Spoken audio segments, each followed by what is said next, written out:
सो hello बच्चों, welcome back to our channel. बच्चा यहाँ पे जब हम टॉप 11 कहते हैं इसका मतलब ये नहीं कि ये आपको टफ क्वेश्चंस है, यानी कि भैया ये कुछ 11 से 15 क्वेश्चंस है जो कि आपको वर्थ डिस्कसिंग है आपके 21 जैन शिफ्ट 1 से। Make sure to hit the like button. नए हो तो यहाँ पर बेटा आप इसको सब्सक्राइब कर लीजिएगा। सबसे पहले हमारे पास यहाँ पर सवाल देखने के लिए मिलता है रोटेशन से।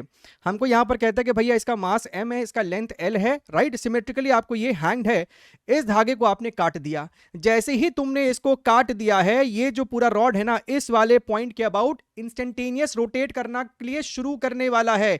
इसका मतलब क्या है, यहां पर आपको लगाना पड़ेगा रोटेशन का फंडा। यहां पर आपको ये टूट चुका है, तो भैया सेंटर ऑफ मास कहां है रॉड का, यहां है।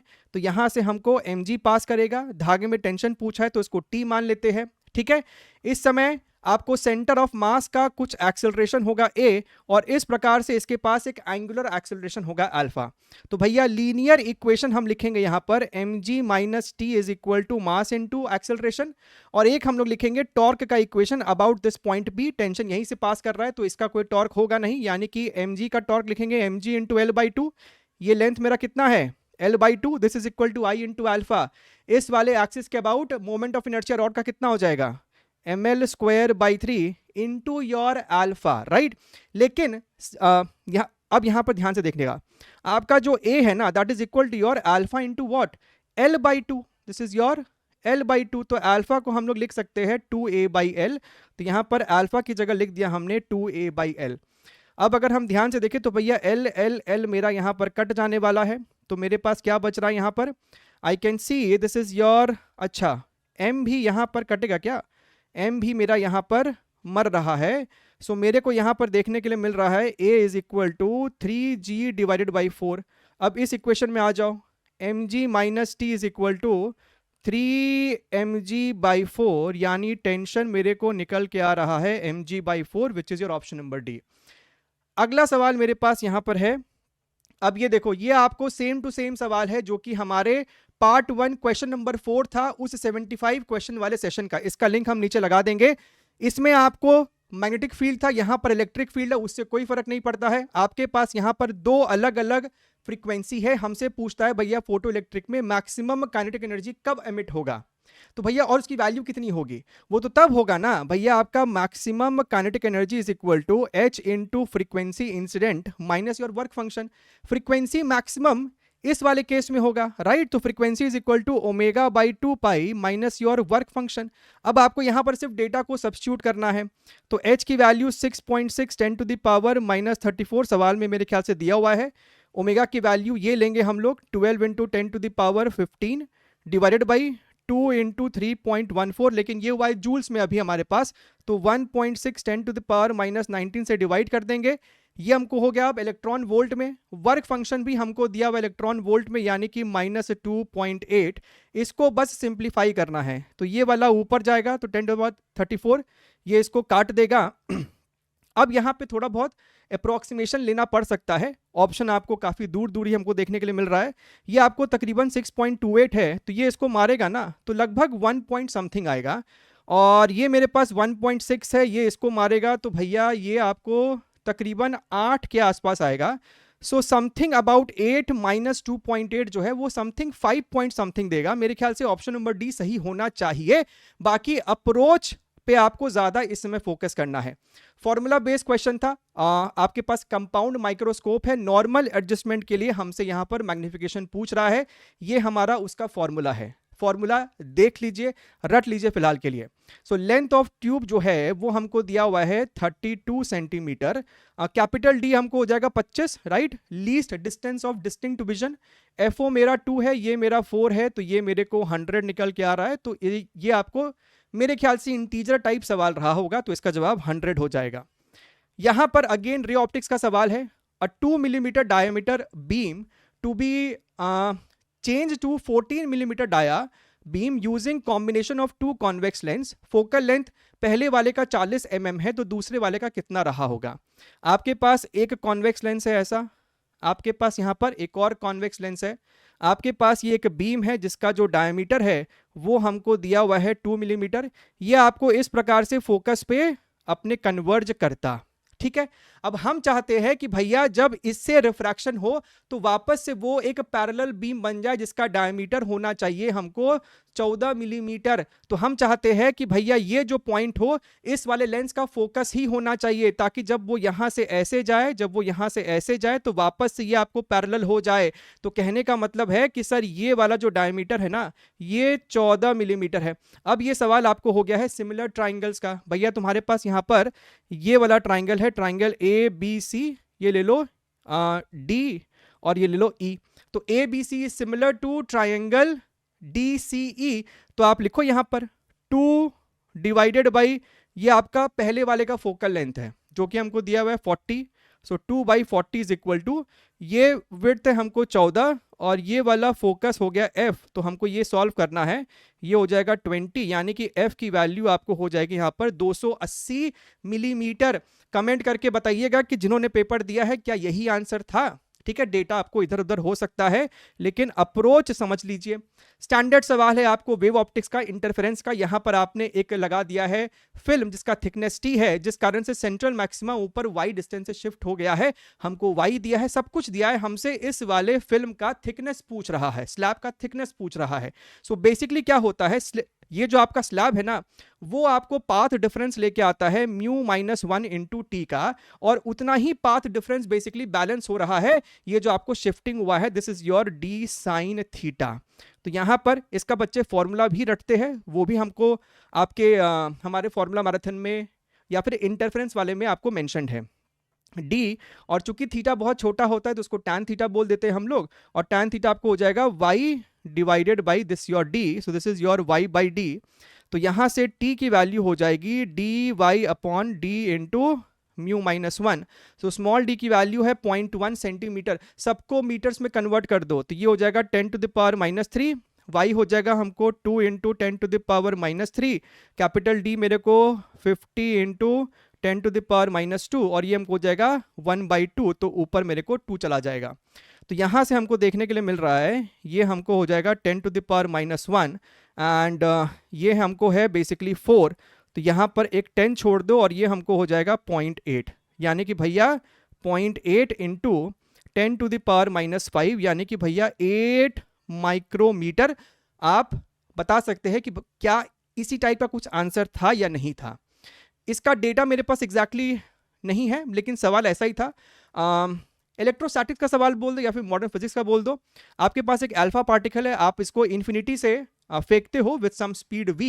इसका मेरे ख्याल से काइनेटिक एनर्जी आपको दिया हुआ था, और ये जाता है जाता है जाता है और एक मिनिमम डिस्टेंस तक ये पहुंच पाता है, यानी यहां पर आते आते इसकी स्पीड 0 हो जाती क्योंकि इस न्यूक्लियस का उसको रिपल्शन मिल रहा होगा।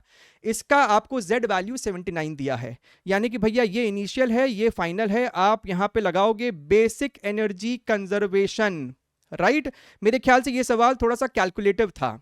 सो इनिशियल काइनेटिक एनर्जी हमको सवाल में दिया हुआ है, ये आपको इन्फिनिटी पर था तो ये आपको 0 हो जाएगा, यहां पर इसकी स्पीड 0 हो जाएगी। And what is the potential energy, तो भैया k q1 q2 divided by this your r minimum. यहां पर q1 हो जाएगा इसका चार्ज, यानी कि that is your 2 into electronic charge 1.6 10 to the power -19। q2 हमको हो जाएगा 79 times your 1.6 into 10 to the power 19, और ये वैल्यू हमको पता है 9 इंटू 10 पावर 9। ये हमको सवाल में दिया था, ये आप कैलकुलेट कर सकते थे।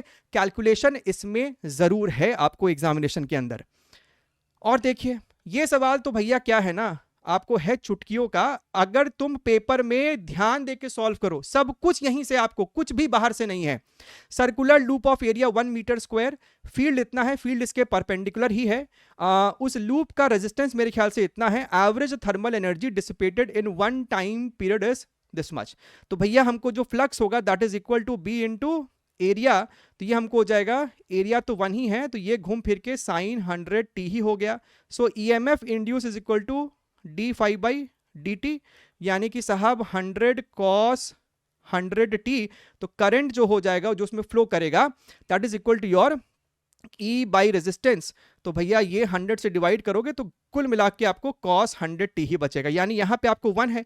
अगर तुम ध्यान से देखो तो ये आपको बेसिकली एक साइनोसॉइडल फंक्शन है, यानी ये हमको क्या हो गया, आई नॉट, पीक करंट कितना है 1, यानी कि भैया आरएमएस करंट कितना हो जाएगा 1/√2, और हीट डिसिपेटेड क्या होता है आपको आई स्क्वायर आर इंटू टी। अब कुछ बच्चे हैं ना यहां से इंटीग्रेट करना शुरू कर देते हैं, आई स्क्वायर आर डी टी का इंटीग्रेशन। उससे बढ़िया है कि जब जानते हो दिमाग है तो इसका इस्तेमाल करो, इसका स्क्वायर करोगे तो 1/2, रेजिस्टेंस कितना है 100, एंड टाइम पीरियड इज 2π/ओमेगा, ओमेगा मेरे को कितना दे रखा है 100, देख रहे हो तुम, यानी कि भैया पाई जूल्स, ऑप्शन नंबर बी, खेला ही खत्म है आपको, यहां पर पूरा का पूरा खेला आपको खत्म है। इसका डेटा उल्टा पुल्टा हो सकता है, लेकिन अप्रोच आपको बड़ा ही फंडामेंटल है, बेसिक है कि हमारे पास वेंचुरी मीटर है, हाइट डिफरेंस हमको यहां पर 5 सेंटीमीटर है, यहां का एरिया आपको दिया हुआ है, यहां का एरिया शायद दिया हुआ है, या फिर दोनों का आपको रिलेशन दे रखा है, आपसे वॉल्यूम फ्लो रेट पूछ रहा है। ये वाला पॉइंट अगर मेरा P1 है, ये वाला पॉइंट मेरा अगर 2 है, तो आप लगाओ बर्नौलीज, दोनों सेम लेवल पर है, सो आप क्या लिखोगे P1 plus your half rho V1 square is equal to P2 plus your half rho V2 का स्क्वायर। ठीक है, अभी यहां पर ध्यान से देखिएगा, जब तुम P1 P2 को इधर लेके आओगे ना, तो P1 minus P2 pressure difference के कारण ही ये आपको हाइट डिफरेंस आया है, तो P1 माइनस P2 आपको हो जाएगा रो GH, और ये हमको हो जाएगा हाफ रो V2 का स्क्वायर माइनस योर V1 का स्क्वायर। ठीक है, अच्छा रो से रो मेरा मर गया, this is your 2GH is equal to your V2 square minus V1 square. अब यहां पर तुम लगाओ इक्वेशन ऑफ कॉन्टिन्यूटी, यहां का एरिया 6 है, यहां का एरिया 3 है, तो भैया यहां पर आपको वेलोसिटी ज्यादा होगी, और अगर एरिया हाफ है मतलब वेलोसिटी डबल है, मतलब V2 जो होगा ना वो ट्वाइस ऑफ V1 होगा, तो यहां पर आप V2 को लिख सकते थे ट्वाइस ऑफ V1, तो 4V1 square minus V1 square आपको यहां से निकल के आ जाएगा 3V1 स्क्वायर। सो बेटा जी V1 स्क्वायर आ जाता आपको 2GH/3, और आपको वॉल्यूम फ्लो रेट हो जाएगा A1 इंटू V1, तो यहां पर A1 और V1 की वैल्यू हो जाएगी अंडर रूट ऑफ 2GH/3। अब A1 की वैल्यू मेरे पास यहां पर 6 है, सो 6 इंटू 10⁻⁻⁴, यहां पर आपके पास ग्रेविटी 10 ले लेंगे, हाइट डिफरेंस हमको 5 सेंटीमीटर है, सो 5 इंटू 10⁻⁻2/3, इसको कैलकुलेट करके जो भी हमको आंसर आए वो हो जाएगा। लेकिन अप्रोच आप देखिए बड़ा ही बेसिक है, डरने वाली इसमें भी हमको कोई बात दिख नहीं रही है। ये सवाल देखिए, लैंग्वेज से बच्चे शायद घबरा सकते हैं, a gas based geyser heat water at 5 liter per minute from 27 degree centigrade to 87 degree centigrade, if rate of consumption of energy by geyser is this much, तो हमसे ये ब्लैंक भरने के लिए बोल रहा है। भैया आपको जो dq होता है that is your ms dt, right, या फिर आप इसको ऐसे लिख दो ना डेल्टा q, आपको delta q is equal to ms delta t, और यहीं पे अगर हम टाइम से डिवाइड कर देना, टाइम से डिवाइड कर दे, तो यही चीज हमको बेसिकली सवाल में पूछ रहा है, राइट, पावर ही तो पूछ रहा है, तो भैया dq/dt क्या है, पावर है। This is equal to your mass कितना है 5 लीटर, तो 5, राइट, एक, और ये मेरे ख्याल से पानी रहा होगा, तो 1 litre is basically equal to your 1 kg, so 5 kg हो गया है, डिवाइडेड बाई टाइम, तो 60 seconds multiplied by your s, पानी का s कितना होता है 4200, एंड डेल्टा टी इज 27 से 87 पहुंच गए हो, यानी 60 का आपको चेंज आया है। ठीक है, तो बेसिकली ये मेरा यहां से मर जाएगा, ये हमको हो जाएगा 210 इंटू 10⁻², या फिर सर 2.1 इंटू 10⁻⁴, सो 2.1 मेरा जवाब यहां पर हो जाने वाला है। घबराना नहीं है बेटा, जिनका भी पेपर आने वाला घबराइए मत। ये सवाल आप देखिए बिल्कुल पीवाईक्यू जैसा है, या फिर हमने इसको अपने 75 क्वेश्चन में भी डाल कर दिया था, पार्ट 5 का क्वेश्चन नंबर 4 है ये। इस वाले सवाल में मेरे ख्याल से आपसे रेडियस निकलवाया था, इसमें दोनों रेडियस दिया हुआ है, आपसे एनर्जी पूछ रहा है। ठीक है ना, अभी जो आपका सैटेलाइट है वो 1.5 RE में है, हमको उसको 3 RE में भेजना है, तो कितना एनर्जी आपको देना पड़ेगा, तो भैया यहां पर आप एनर्जी किसी भी एक ऑर्बिट में जो टोटल एनर्जी होता है that is equal to -gmm divided by your 2r, तो पहले वाले का लिख दो, फिर दूसरे वाले का लिख दो -gmm डिवाइडेड बाय 2r2, दोनों का डिफरेंस निकाल दो, वही आपको इसका जवाब हो जाएगा। तो कोई भी इसमें भी चिंता वाली बात नहीं थी। टोटल मेरे ख्याल से 15 सवाल है। अच्छा और भी सवाल है, सिर्फ 11 ही नहीं है। देखिए देखिए देखिए, यहां पर आपके पास एक करंट कैरिंग सोलेनॉइड था, वर्टिकल पोजीशन में है। आपके पास यहां पर एक चार्ज है, आपने इसको छोड़ दिया, वो चार्ज इसके एक्सिस पे है ना, मूव करता है। तो भैया कि करंट कैरिंग सोलेनॉइड के एक्सिस पे जो फील्ड होगा ना, मैग्नेटिक फील्ड, वो भी हमको इस चार्ज के पैरेलल ही होगा। तो भैया अगर चार्ज इस फील्ड के पैरेलल मूव कर रहा है तो चार्ज पे जो मैग्नेटिक फोर्स लगेगा वो जीरो होगा, यानी ये आपको फ्री फॉल करेगा। तो भैया जो एक्सेलरेशन होगा वो आपको ग्रेविटी के बराबर होगा। अगर ये सवाल था तो इसको हम लोग ऐसे सॉल्व करेंगे। यहां पर बच्चे हमको नीचे कमेंट में कंफर्म कर सकते हैं कि क्या ये अनबैलेंस्ड व्हीटस्टोन ब्रिज था कि बैलेंस्ड। कुछ बच्चों ने बैलेंस्ड बोला और कुछ ने अनबैलेंस्ड। बैलेंस्ड था तो सवाल आपको एकदम इजी हो जाता, लेकिन अगर अनबैलेंस्ड है यानी कि यहां पर 1 है तो 1 1 1 एंड 2 इंटू 2 4, तो ये हो गया अनबैलेंस्ड। अनबैलेंस्ड में अगर हमसे इस वाले सर्किट में हीट डिसिपेशन पूछ रहा है 60 सेकेंड्स के अंदर, तो फिर एग्जाम के टाइम प्रेशर में ये आपके लिए बड़ा ही घातक हो जाएगा। अगर तुमको इसका शॉर्ट ट्रिक आता है तब ये सवाल आपको एकदम इजी हो जाएगा। शॉर्ट ट्रिक में हम तो बोलेंगे कि ये शॉर्ट ट्रिक वाला वीडियो है, हम इसका लिंक नीचे लगा देंगे, उसको जाके देख लेना। यहां पर हमने जिनको शॉर्ट ट्रिक आता है वो इसको देखते ही समझ जाएंगे। सो बेसिकली इस वाले पोर्शन को हमने अभी ऐसे रीड्रॉ किया है, 1 ओम 1 ओम 2 ओम, ये ओरिजिनल है। आप इसको रिप्लेस कर सकते हैं इन ग्रीन वाले रेजिस्टेंस से, R1 R2 R3 से। इसको कहते हैं डेल्टा टू स्टार कन्वर्जन। ठीक है सर, तो भैया R1 कितना होगा? R1 इज बेसिकली इसके आजू बाजू का product divided by this plus this plus this. ठीक है, R2 कितना होगा? इसके आजू बाजू का product divided by this plus this plus this, and similarly your R3। वैसे करके हमने R1 R2 R3 को सॉल्व कर लिया है, एंड फिर तुम सिर्फ इसी को देखकर सॉल्व करोगे। अब वो हट चुका है, राइट तो ऊपर वाले को हम लोग ऐसे रीड्रॉ कर लिए। अब बेटा ये दोनों आपको सीरीज में है, ये कितना हो जाएगा आपको 9/4। ये दोनों आपको सीरीज में है, ये आपको कितना हो जाएगा 3/2। अब तुम्हारे पास 9/4 और 3/2 बेसिकली पैरेलल में है। So 1/r is equal to your 2/3 plus your 4/9, तो ये हो जाएगा 9, ये आपको हो जाएगा 3 2 6 और ये हो जाएगा 4, यानी कि r आपको आ रहा निकल के 9/10। तो इस पूरे का हो गया 9/10। 9/10 में हमको एक हाफ जोड़ देना है। So 9/10 plus your half, and that is going to be equal to your 20। तो यहां पर हो जाएगा ये 18 और ये हो जाएगा 10, यानी कि भैया 28/20, यानी कि ये हो जाएगा 14, ये 10, यानी कि 7/5 1.4। सो बेसिकली इस पूरे का इक्विवेलेंट है 1.4 ओम। यहां पर 1 ओम और है, तो पूरे सर्किट का आर इक्विवेलेंट हो गया है 2.4 ओम। तो भैया सर्किट में आपको करंट हो जाएगा 9 वोल्ट डिवाइडेड बाई 2.4। एक बार तुम्हारे पास सर्किट में करंट आ गया तो हमसे हीट पूछ रहा है सिर्फ ऊपर वाले में कितना है। तो करंट का स्क्वायर मल्टीप्लाइड बाई ऊपर वाले का I²RT में ऊपर वाले का रेजिस्टेंस मल्टीप्लाइड बाई टाइम, यानी कि 60 सेकेंड। अब जो भी आंसर आपको डेसिमल में निकल के आ सकता है। मुद्दे की बात है कि अगर अनबैलेंस्ड है तो इसको इस शॉर्ट ट्रिक से करोगे तो जीवन आपको बहुत आसान हो जाएगा। एक सवाल मेरे ख्याल से ये मोमेंट ऑफ इनर्शिया का आया था कि आपके पास यहां पर एक एक्सिस है, ये रॉड ऐसे है, ये रॉड ऐसे है, हमसे इस एक्सिस के बाद मोमेंट ऑफ इनर्शिया पूछ रहा है।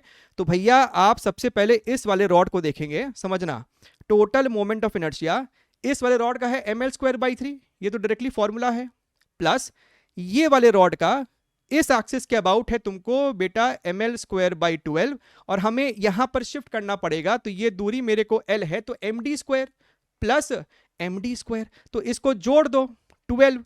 तो ऊपर में 4 + 1 + 12, यानी कि भैया ऊपर में हमको आ रहा है 17। तो यहां पर x की वैल्यू 17 हो जाएगी, यहां पर लिखा हुआ भी है। देख रहा है तुम लोग कितना बेसिक सा है। एक सवाल ग्राफ का मेरे ख्याल से था, जहां पर आपको कुछ तो गंदा सा ग्राफ था, ऐसा ऐसा ऐसा ऐसा ऐसा कुछ तो करके था, जहां पे basically potential energy versus x का ग्राफ था, आपको फोर्स का मैग्नीट्यूड को हमको अरेंज करना था कि यहां पे ज्यादा फोर्स है, कि यहां पे ज्यादा फोर्स है, कि यहां पे, कि यहां पे, ऐसा कुछ तो था।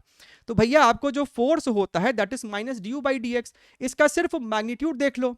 तो जहां पर इसका मैग्नीट्यूड सबसे ज्यादा होगा वहां पर फोर्स सबसे ज्यादा होगा। बेसिक सवाल। एक सवाल था मेरे पास कि भैया फोर्स का इक्वेशन ऐसा कुछ तो दिया हुआ है, एक बार इसको भी चलिए देख ही लेते हैं जिन बच्चों को तकलीफ आ रही है जीवन में। हमारे पास यहां पर फोर्स का इक्वेशन दे रखा है, मास दे रखा है, तो एक्सेलरेशन वेक्टर हो जाएगा फोर्स वेक्टर अपॉन मास। तो इसको अगर हम 4 से डिवाइड कर देंगे तो ये बेटा जी हमको हो जाएगा T cube i cap minus 3/4 t j cap. तो भैया इसको लिख सकते हो तुम dv by D T. So dv और dt को तुम उधर ले जाना, ठीक है ना। तो समझिएगा ये हमको हो जाएगा dv is equal to t cube i cap by 3/4 t j cap d t. अब तुम इसको इंटीग्रेट करोगे तो तुमको वेलोसिटी वेक्टर मिलेगा, और समय शून्य पे पार्टिकल रेस्ट पे था और ओरिजिन पे भी था। तो आप इसको लिमिट लगाओगे शून्य से लेकर टी तक, तो ये आपको लिमिट के साथ हो जाएगा t/4 इतना आई कैप माइनस 3t² / 8 जे कैप। अब यहां पर समय 2 सेकंड पुट करो तो तुमको वेलोसिटी वेक्टर आ जाएगा। यहां पर 2 पुट किया तो 16, तो भैया ये हो जाएगा हमको 4 आई कैप, और यहां पर तुमको हो जाएगा ये 4, तो नीचे काटा तो 2, सो 3/2 जे कैप। ये मेरे को हो गया वेलोसिटी 2 सेकंड पर। अब इसको दोबारा से इंटीग्रेट करो, इसको लिखो अब dr बाई डी टी। तो dt आपको जाएगा इस साइड, दोबारा से इंटीग्रेट करो और फिर दोबारा से t को 2 पुट करोगे तो तुमको r वेक्टर भी मिल जाता। तो आपको यहां पर 4 ऑप्शन दिया था, आपसे r वेक्टर और v वेक्टर पूछ रहा था 2 सेकंड पर। यही है आपके पास भाई। जिनका पेपर आगे आने वाला है, हर पेपर में आपको कुछ ना कुछ कभी यहां से कभी वहां से देखने के लिए मिलेगा। तो आप जैसी तैयारी कर रहे थे करते रहिए। Make sure to hit the like button. और जिन्होंने पेपर दिया था आप कंफर्म कर सकते हैं कि यहां पर क्या डेटा सब कुछ सही है या फिर और क्या आपको इसमें अलग लग रहा था। ध्यान रखिए। Take care, wish all the very best and bye bye.